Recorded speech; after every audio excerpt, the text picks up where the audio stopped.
Sağ olun, təşəkkür edirəm. Mənim atam Qərbi Azərbaycanın Vedi rayonunun Çimən kəndində doğulubdu. Anam İrəvan şəhərində və mən 5-6 yaşına qədər İrəvanda olmuşam, böyümüşəm və yaddaşımda 5-6 yaşında uşağın yaddaşında nələr qala bilərsə, onlar da qalıbdır. Yəni oradakı evimizlə bağlı, oradakı insanlarla bağlı, çox saylı soydaşlarımız, yəni Azərbaycanlılarla bağlı. Orada yadımdadır ki, orada Azərbaycan əhalisinin təsiri elə güclü idi ki, məsələn, futbol günlərində o vaxtlar Neftçi komandasının adı Neftiyanik idi. Neftçi ilə deməli Ararat oynayanda mən evimizin o hasarının üzərindən baxardım, eyvandan baxardım və Gəncədən gələn bu yük maşınlarında olan azərkeşlər bütün küçə boyu Aygistan küçəsi ilə stadiona yaxın idi bizim evimiz. Orada ucadan uca səslərlə bağırardılar. Neftçi, neftçi, neftiyanik filan, belə şüarlar deyərdilər və çox sayılı azərkeşlər stadiona gedərdilər. O vaxtki mühitdə bir dominant idi bizim əhalimiz orada. Qədim Azərbaycan torpaqları idi o Qərbi Azərbaycan və onun da paytaxtı İrəvan da həmçinin belə. Qonaqpərvərliyi və zənginliyi ilə ad çıxaran Azərbaycan şəhəri. Müxtəlif dövrlərdə İrəvan şəhərinin yerləşdiyi ərazi Urartu, Sasani, Ərəb xilafəti, Sacilər, Şəddadilər, Səlcuqlar, Eldənizlər, İlxanilər, Teymurilər, Qaraqoyunlu, Ağqoyunlu, Səfəvilər, Əfşarlar, Qacarlar Çar Rusiyası dövlətlərinin tərkibinə daxil olmuşdu. Çar Rusiyası süqut etdikdən sonra Azərbaycan Milli Şurasının 29 may 1918-ci il tarixli qərarı ilə İrəvan şəhəri paytaxt kimi ermənilərə güzəşt edilmişdi. Bundan sonra get-gedə təzyiqlər başladı. Daşnaqsutyunun o planlı deməli Azərbaycanlıları oradan çıxartmaq, müxtəlif üsullarla, müxtəlif sivil və yaxud da qeyri-sivil üsullarla, qəbul olunmamış yollarla, işdə sıxışdırmalarla, yaxın şərqdə, Suriyadan xüsusən və başqa ölkələrdən köçürülən ermənilər ki vardı, onları köçürürdülər İrəvan şəhərinə. Orada yaşayan Azərbaycanlıların məsələn bir neçə otağı varsa bir hissəsini alıb verdilər onlara, torpağının bir hissəsini alıb verdilər. Belə güya ki qanuniləşdirib. Yəni bütün bunlar pressing üsulları idi, təsir üsulları idi ki, sonradan gəldi indiki vəziyyətdə ki, orada bir nəfər də olsun bizim öz qədim əzəli torpaqlarımızda soydaşımız qalmadı. Rus qoşunları tərəfindən işğal edilənədək İrəvan şəhərində təqribən 20 min nəfər yaşayırdı. İrəvan əhalisinin təqribən 1/5-ni təşkil edən ermənilər şəhər ətrafında məskunlaşmışdılar. Rusiya üçün yeni cənub ərazilərin ələ keçirilməsi məqsədi ilə Cənubi Qafqazda xristian əhalidən ibarət dayaq zonası yaratmaq zəruri idi. 1828-ci il Türkmençay və 1829-cu il Ədirnə müqavilələrinə əsasən İran və Osmanlı ərazisində yaşayan ermənilərin kütləvi surətdə İrəvan, Naxçıvan, Qarabağ xanlıqlarının ərazilərinə köçürülməsi də bu ideyaya xidmət edirdi. Rus qoşunlarının komandanı İvan Paskeviç İrandan köçürülən ermənilərin İrəvan şəhərinə istiqamətləndirilməsi üçün konkret tapşırıq vermişdi. Köçürülən ermənilərdən 377 ailə məhz İrəvan şəhərində yerləşdirilmişdi. Kütləvi köçürmələrə baxmayaraq 1831-ci ildə İrəvan şəhərində yaşayan əhalinin etnik tərkibində üstünlük yenə də Azərbaycan türklərinə məxsus idi. Şəhərdə Azərbaycanlılar 7331 nəfər, ermənilər 4484 nəfər, digər xalqlar 105 nəfər təşkil edirdi. Lakin Sonraki dövrlərdə Rusiya imperiyasının Azərbaycanlara qarşı yeritdiyi milli ayrı-seçkilik siyasətin nəticəsində şəhərdə demoqrafi vəziyyət tədricən ermənilərin xeyrinə dəyişdi. Sonradan köçdük, gəldik Şəmkirə, o vaxt ki, o Alman kəndi olan Lenin kəndə, Lenin qəsəbəsinə köçdük, gəldik və mən orada orta məktəbə getdim.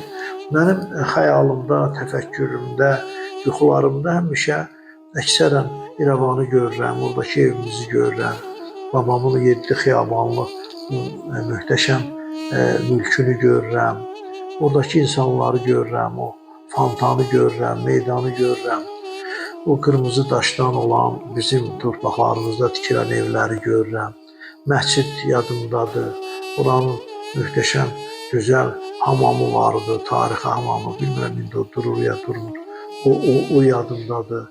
Mənim anamın dayılarından biri, 2 dayısı, biri İsveçrədə oxumuşdu. Deməli, Dağ Mədən Universitetində, biri Brüsseldə arxitektura qurtarmışdı. Həsən və Hüseyn. Arxitektorun o tikdiyi, layihəsini verdiyi evlər, ikisi mənim gözümün qabağındadır.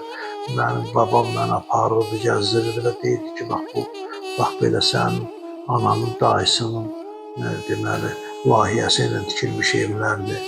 Yəni bu xatirələr, uşaqlıq xatirələri o deməli məndən həmişə yaşayır. Biz küçədə çıxan deməli bu o mühit o ki vardı. Sonra o köç də mənim gözümün qabağında oldu. Yavaş-yavaş məsələn tutaq ki atamın əmisi oğlanlarından ikisi köçdülər, gəldilər. İşləri ilə oradakı belə deyək ki o pressinglə bağlı.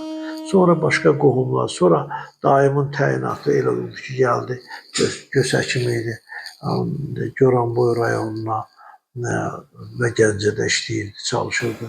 Sonra babam onlara baxdı, öz oğlu gəldi. Atam, anam, əmsi oğlanlar gəlmişlər Şəmkirə, köçdülər. Bax, beləcə o köç prosesi başladı.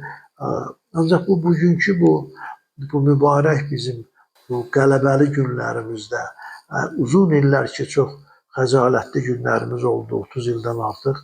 İndi möhtərəm prezidentimizin və şəhidlərimizin, qazilərimizin hesabına ki, o torpaqlar qayıtdı geri.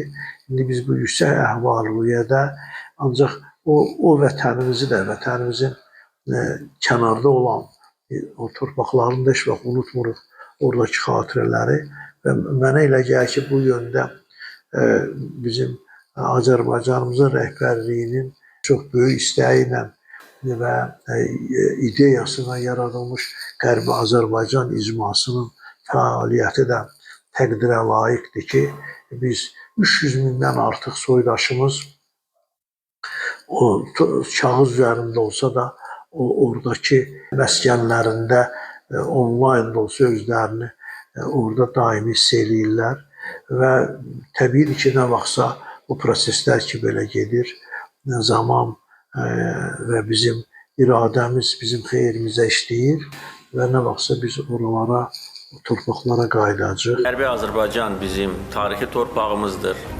Bunu bir çox tarixi sənədlər təsdiqləyir, tarixi xəritələr təsdiqləyir, bizim tariximiz təsdiqləyir. Ancaq əfsuslar olsun ki, ermənilər Qarabağdakı kimi Qərbi Azərbaycanda da bizim bütün tarixi, dini abidələrimizi yerlə yeksan edib, dağıdıb, Azərbaycanlıların tarixi irsini silmək istəyib. Ancaq buna nail ola bilməyib. Çünki tarix var, sənədlər var, xəritələr var və bu binada nümayiş etdirilən 20-ci əsrin əvvəllərinə təsadüf edən xəritə bir də onu göstərir ki, Qərbi Azərbaycan tarixi Azərbaycan diyarıdır. Şəhərlərin, kəndlərin adları Azərbaycan mənşəlidir və biz yaxşı bilirik ki, indiki Ermənistan ərazisində tarix boyu Azərbaycan xalqı yaşayıb. İndi əsas vəzifə ondan ibarətdir ki, dünya ictimaiyyəti də bunu bilsin. Artıq bu istiqamətdə işlər başlamışdır. Ancaq əminəm ki, icma bu işləri daha məqsədyönlü şəkildə və nəticəyə hesablanmış tərzdə aparacaqdır. Mənim anamın babası, atası Hüseyin müəllim İrəvan şəhərində kimyaçı idi. O vaxtlar universitet qurtarmışdı. Məktəb direktoru, orta məktəbdə iki ana dilli məktəbimizin birində məktəb direktoru idi. Onun babası İrəvan quberniyasının, bu söhbət 19-cu əsrdən gedir. İrəvan quberniyasının deməli sonuncu şeyxi, qazisi idi və Azərbaycanda xatirəsi həmişə hörmətlə çəkilən Hacı Zeynalabdin qızlar məktəbi açanda ondan demək olar ki, eyni vaxtda bir 3-4 ay fərqlə İrəvanda o özünün böyük səyi ilə qızlar məktəbi açdı. Öz böyük mülkünü deməli o məktəbə hədiyyə eləmişdi. Şeyx Hacı Məhəmməd Bağır ağa Qazizadə İrəvani.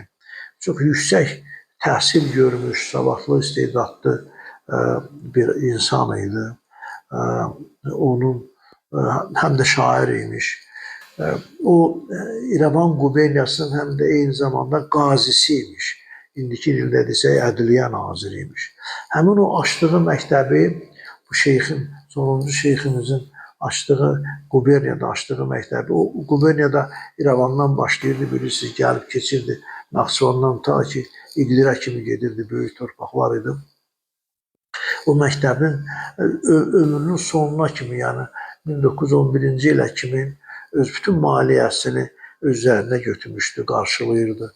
Orada dərs də deyilmiş ədəbiyyatdan və din fənnindən. 3 dildə orada qızlar deməli təhsil alırmışlar və buna görə də o kiçik xalqların o fədakar nümayəndələri, oğulları, qızları ki, öz xalqlarına böyük töhfələr verdilər. Çar Rusiyasının Anna ordeni vardı, 2-ci dərəcəli Anna ordeni.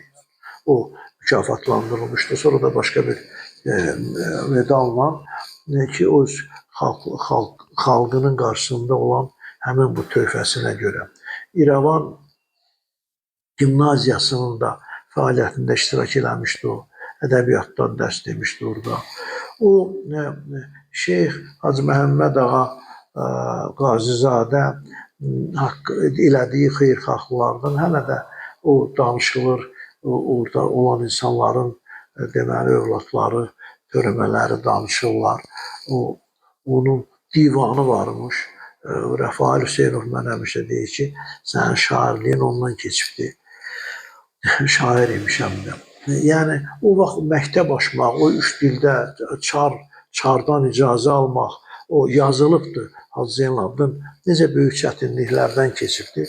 Yəni, eyni vaxtda orada Azərbaycanlı bizim türk qızlarımız üçün açılan o məktəb ki, 3 dildə təhsil verilirdi, o tarixdə böyük bir işdir.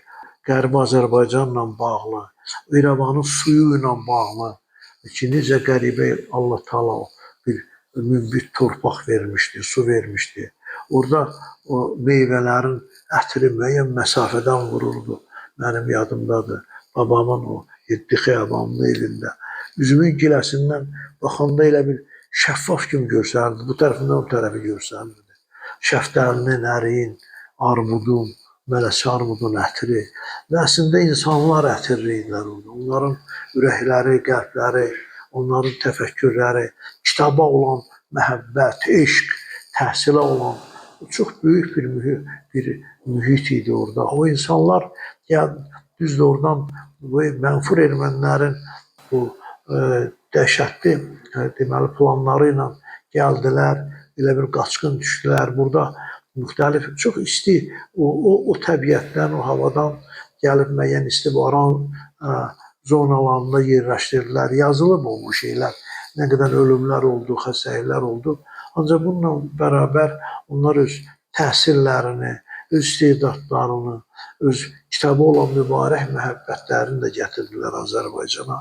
Və Azərbaycan, deməli, bu böyük olan Azərbaycan torpaq sahəsindən sıxılsa da, öz istedadlı insanlarının, güclü insanlarının sayəsində indiki bu çətin və mürəkkəb bir dövrdə duruş gətirir, boy göstərir və Azərbaycan olduğunu bütün dünya bəyan edir. Hər səhər məscid minarələrindən yayılan azan səsləri İrəvanı oyadırdı.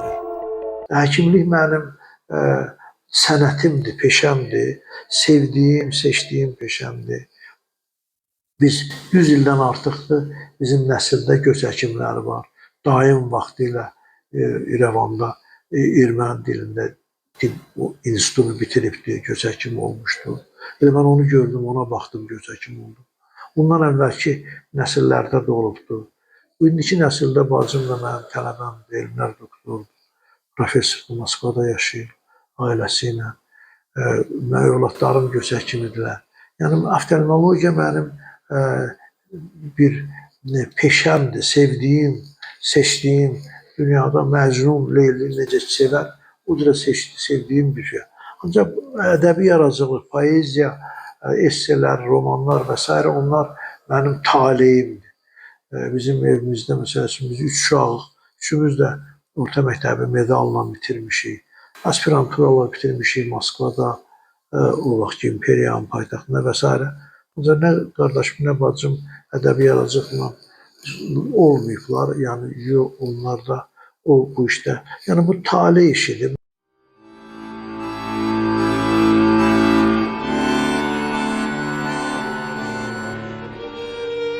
Lap əvvəldən o taleyin seçdiklərindən olub. Qismətinə hamıdan fərqli görmək düşüb. Nə qədər uşaq idi, hələ bundan xəbəri yoxdur. Elə zənn eləyirdi ki, elə hamı onun kimi görür. Yaşa dolduqca, həyat asta-asta ona dərslərini verdikcə anladı ki, nəinki o, əslində dünyada nə qədər adam varsa, hamısı bir başqa cür görür. Ancaq 2 cür görmək var. Bir var gözlə, bir də var ürəklə görmək. İş ondadır ki, paşanın gözü ilə də, ürəyi ilə də görməyi lap təməldən digər insanlara nisbətən iti imiş. Gözü adi adam gözündən daha qüvvətli görə bilirmiş. Bu nə sirdir? Məktəbə getdi, oxudu, ali məktəb bitirdi, alim oldu. 10 illərlə bu gözdən girib, o biri gözdən çıxdı. Gözün çox sirlərini kəşf etdi. Amma yenə anlaya bilmədi ki, niyə onun gözü başqa adamların gözündən daha nurludur. İlk şeirini yazanda hələ məktəbli idi və birinci şeirində də göz vardı. Sən demə, göz elə onun taleyi imiş. Qaynaqların yazmasınca Arximedin bir itmiş əsəri də olub. Göz bəbəyinə əsasən insanın taleyini oxumaq haqda kitab. Yəni, əl cizgilərinə görə insanın alın yazısını oxuyan Xiramantiyanın bənzəri. Ancaq onun daha dəqiq bir çeşidi. Arximedin həmin kitabı əlimizdə olsaydı, oxusaydıq və həm alim, həm şair, həm təbib Paşa Qəlbinurun gözlərinə baxsaydıq, yəqin çox gizlinclər də bizə agah olardı. Görərdik ki, sən demə, bu bir cüt göz əslində 3-4 cüt göz deməkmiş. Onun alim gözləri bir cür görür, şair gözləri bir başqa təhər, həkim gözləri də yenə tam fərqli. Gözlərindəki nur paşanın çöhrəsində də var, ömründə də, hər bir əməlində də. Yolunun əvvəlindən nur sarıdan onun bəxti gətirib, işığı həmişə çox olub. Pərverdigarın bu seçdiyi övladına töhfəsi bünövrədən işığı gembol sovqat etmək olubsa, bizə həmin işığın heç zaman əskilməməsini arzulamaqdan savayı nə qalır ki?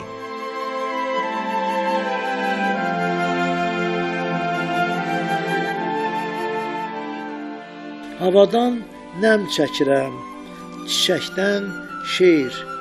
İçimdə günəş, çiynimdə dünyanın ağır yükü. Anam məni şair doğub, taleyimdə həkimlik. Zərdüşt təqvimi ilə sağlamlıq ayının əzəli işıq günü. İməkdən yeriməyə işıqdan tutmuşam Allahın ətəyindən. Bitkilərin, heyvanların, quşların dilini öyrənmədim, ancaq bilirəm insanı oxumağı anamdan, gözləri özüm öyrəndim.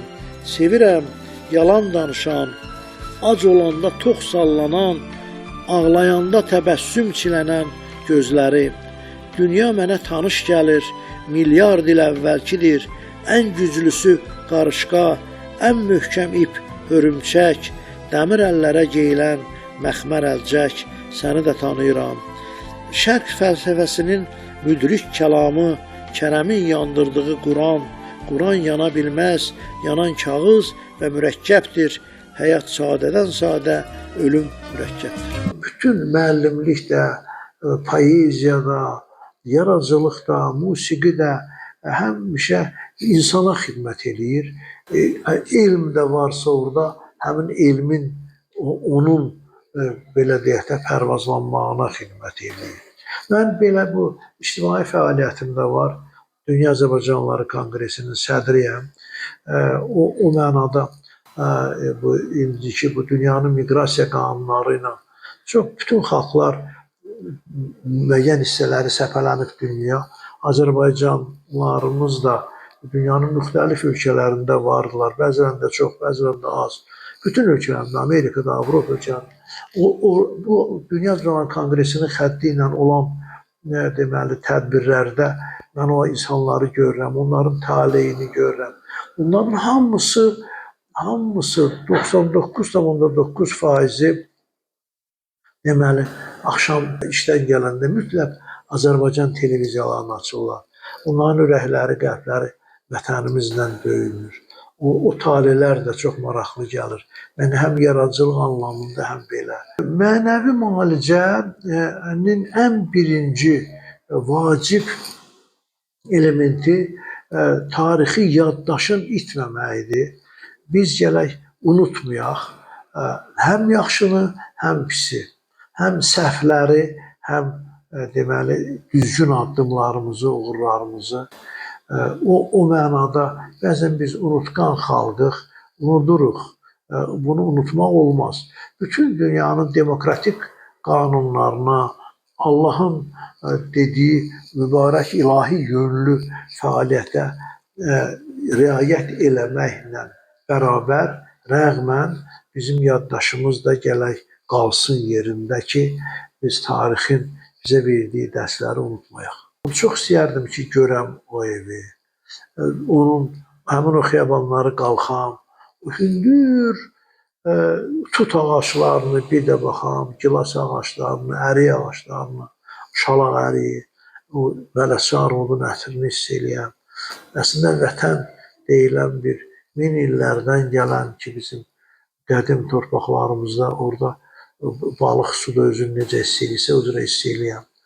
Və sonra yəni bir istək var içimdə, ürəyimdə.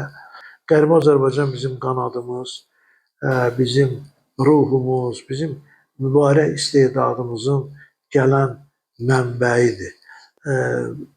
O həmin o su ilə keçib, o hava ilə keçib Allahın verdiyi və o təfəkkürümüz ki var, o bizim yaddaşımız ki var, gen yaddaşımız var.